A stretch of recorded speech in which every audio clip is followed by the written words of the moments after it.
Om Swastiastu, selamat pagi anak-anak kelas 4. Bagaimana kabar anak-anak untuk hari ini? Bu Guru harap anak-anak dalam keadaan sehat semuanya ya.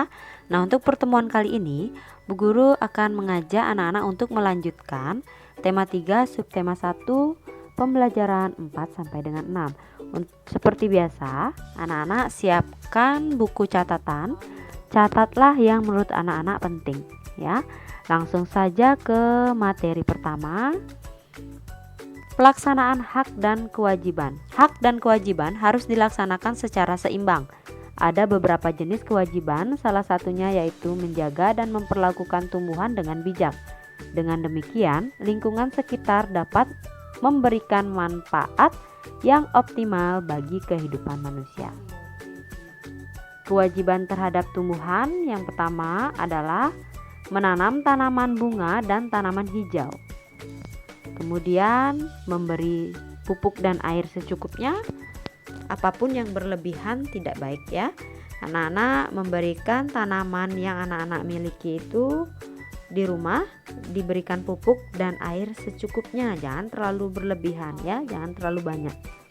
Kemudian merawat tanaman dari hama. Anak-anak bisa menyemprotkan tanaman yang anak-anak miliki dengan menggunakan insektisida ya, supaya hama-hama yang menempel pada tumbuhan anak-anak itu bisa musnah ya, atau bisa hilang ya.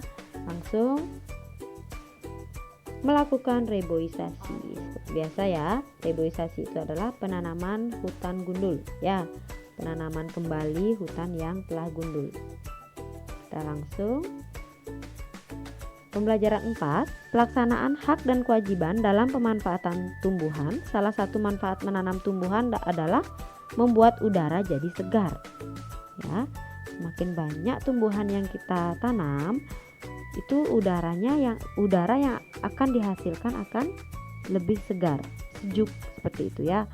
Coba anak-anak bayangkan jika di sekitar kita tidak ada tumbuhan, apakah udara yang kita dapatkan itu akan segar atau sejuk?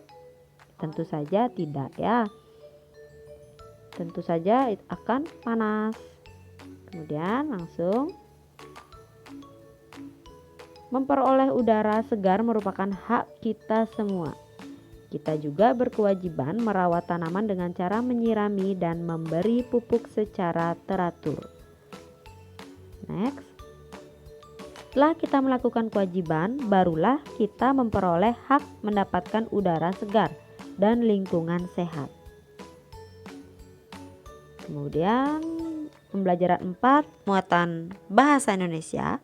Pertanyaan wawancara yang baik. Pertanyaan wawancara diajukan seperti saat melakukan percakapan biasa, mengalir atau tidak terburu-buru. Kemudian pertanyaan wawancara baik mencakup hal berikut. Yang pertama, pertanyaan wawancara disusun secara runtut atau terstruktur atau berurutan ya. Yang kedua, pertanyaan dimulai dari yang bersifat umum menuju pertanyaan khusus. Pertanyaan yang dimulai dari yang bersifat umum akan memudahkan untuk memperoleh informasi yang rinci mengenai satu hal. Kemudian hal yang perlu diperhatikan ketika berulang, hal yang perlu diperhatikan etika sopan santun saat melakukan wawancara. Yang pertama, datang tepat waktu sesuai dengan perjanjian, bersikap sopan santun, wajar dan ramah. Dahulukan pertanyaan yang ringan dan sederhana, bertanya dengan kalimat yang jelas dan singkat sesuai dengan topik wawancara. Hindari pertanyaan yang bersifat pribadi. Mencatat hal-hal yang penting hasil wawancara dan menyimpulkan sendiri. Jangan menyela apabila narasumber sedang berbicara. Selesai wawancara, ucapkan terima kasih. Kita langsung pembelajaran 5, ciri-ciri sumber daya alam muatan IPS. Salah satu contoh sumber daya alam adalah tanaman. Tanaman ada yang tumbuh di dataran tinggi dan ada juga yang tumbuh dengan baik di dataran rendah. tanaman yang tumbuh di dataran tinggi dan rendah, yaitu contohnya padi. Tanaman padi tumbuh di dataran tinggi dan rendah di daerah yang beriklim tropis, berulang ya.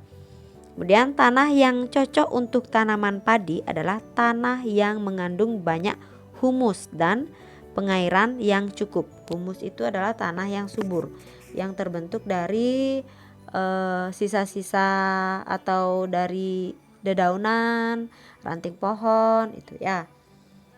Kemudian pada awal masa tanam, tanaman padi harus digenangi oleh air. Tanaman padi harus ditanam di lahan, berulang ya. Tanaman padi harus ditanam di lahan terbuka karena membutuhkan cahaya matahari. Nah, padi juga dapat ditanam di tanah yang miring atau lereng. Sawah bertingkat yang terdapat di lereng disebut sengkedan, ya nak ya. Seperti ini jika di Bali itu ada di Tabanan, di Jatiluwih, terus di Ubud, seperti itu ya. Anak-anak tentu saja pernah melihat sengkedan seperti ini, seperti contoh yang telah Bu Guru berikan di layar. Langsung teh, yang berikutnya adalah teh. Tanaman teh tumbuh di daerah tropis dan subtropis dengan curah hujan yang cukup tinggi. Tanah yang cocok untuk tanaman teh adalah tanah yang mengandung humus. Berbeda dengan padi, teh tidak memerlukan banyak air saat awal tanam. Semakin tinggi daerah penanaman teh, semakin tinggi pula kualitas teh yang dihasilkan. Ya, langsung. Sumber daya alam tanaman perkebunan. Perkebunan adalah segala usaha berupa kegiatan menanam tanaman tertentu pada tanah atau media tumbuh lainnya pada ekosistem yang sesuai. Beberapa tanaman perkebunan yang ada di Indonesia yaitu perkebunan kopi, perkebunan cengkeh, perkebunan karet. Ya, perkebunan kopi itu jika di daerah kita di sini ada di Buleleng, Singaraja, terus di daerah utara ya, di daerah utara seperti di daerah dekat-dekat Kintamani itu ada perkebunan cengkeh ya nak ya. Petang itu terdapat perkebunan cengkeh. Kemudian perkebunan karet. Kita langsung pembelajaran 5 muatan SBDP, apresiasi terhadap hasil karya seni kolase. Hasil karya seni dapat diapresiasikan atau dinilai melalui pendapat. Dalam memberikan apresiasi terhadap karya seni, kamu harus memberikan pendapatmu sesuai dengan karya yang telah dibuat. Unsur-unsur yang perlu diperhatikan ketika menilai karya seni yaitu gaya, teknik, tema, dan komposisi.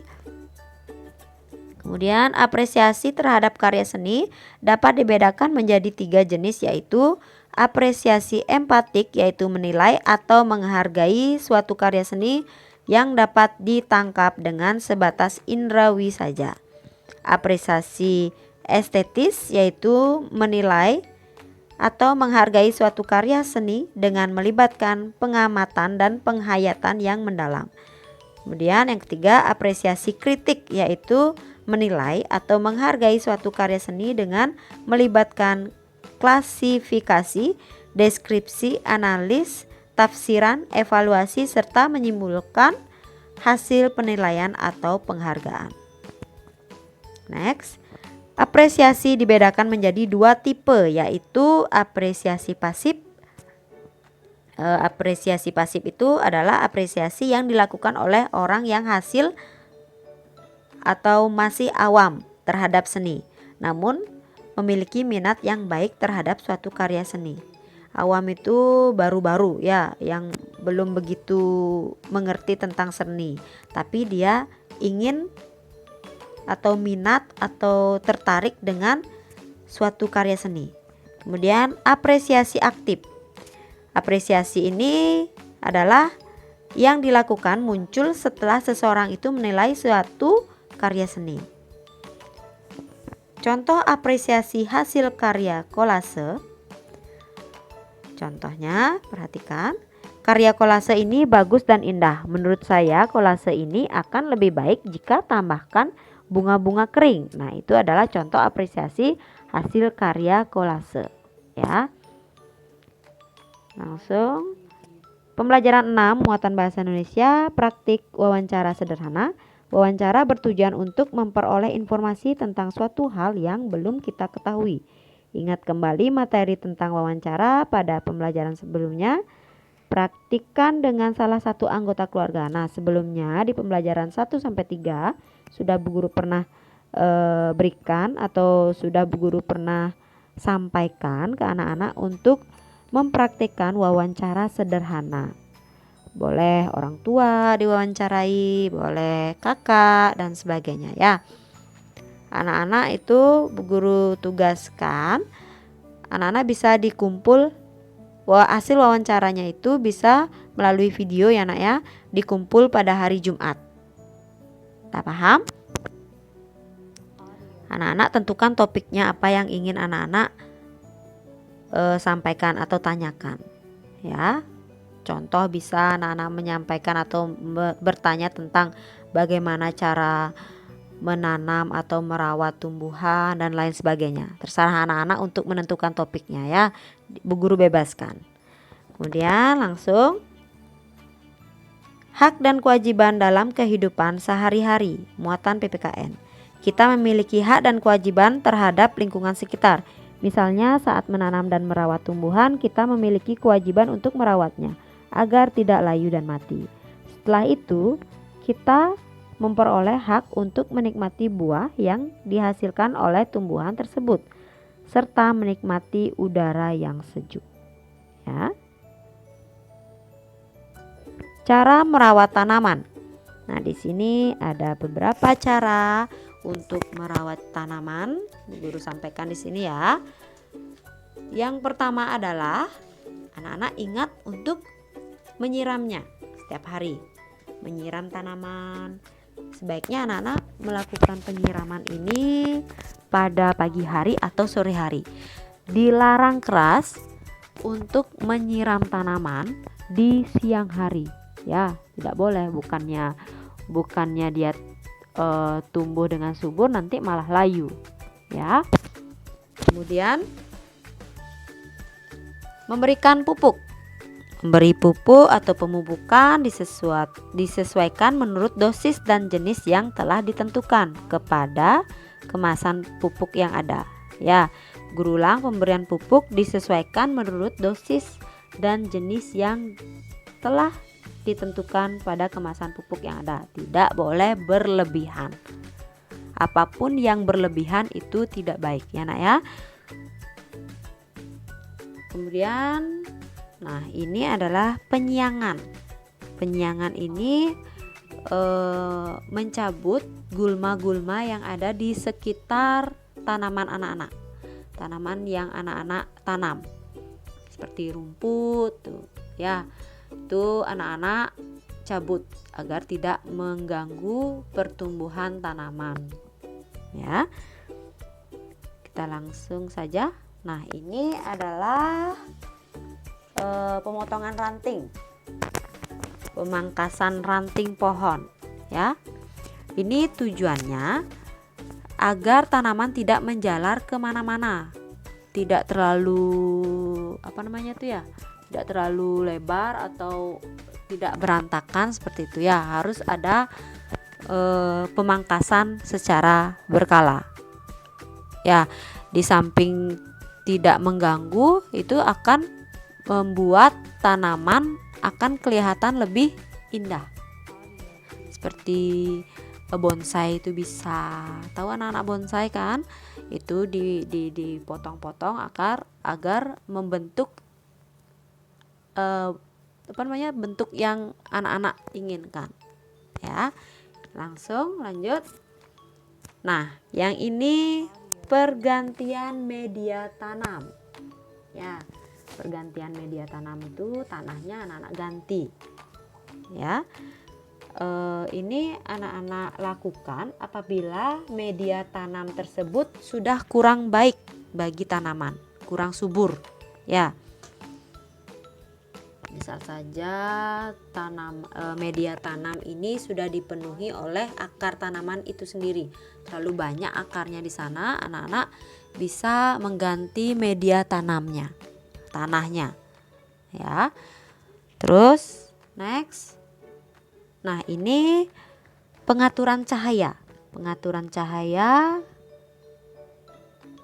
seperti Bu Guru sampaikan tadi ya, atau Bu Guru sudah perlihatkan di slide seperti ini gambarnya. Pengaturan cahaya biasanya tanaman dalam pot ada yang tidak mendapat sinar matahari karena terhalang tembok atau bagian rumah yang lainnya. Sebaiknya anak-anak sesekali memindahkan ke daerah atau bagian yang terkena sinar matahari ya. Tentu saja anak masih ingat apa manfaat matahari bagi tumbuhan ya. Sudah. Nah, untuk penyampaian materi hari ini Bu Guru sudahi anak ya. Sudah cukup, anak-anak bisa nanti lebih jelasnya anak-anak Bu Guru tugaskan untuk membaca mozaik 4C. Di sana anak-anak bisa membaca mozaik di pembelajaran 4 sampai dengan 6. Dan materi ada juga di modul tema 3 ya. Nah, sampai jumpa pada pembelajaran berikutnya. Nanti soal Bu Guru akan kirimkan ke GCR ya. Sampai jumpa.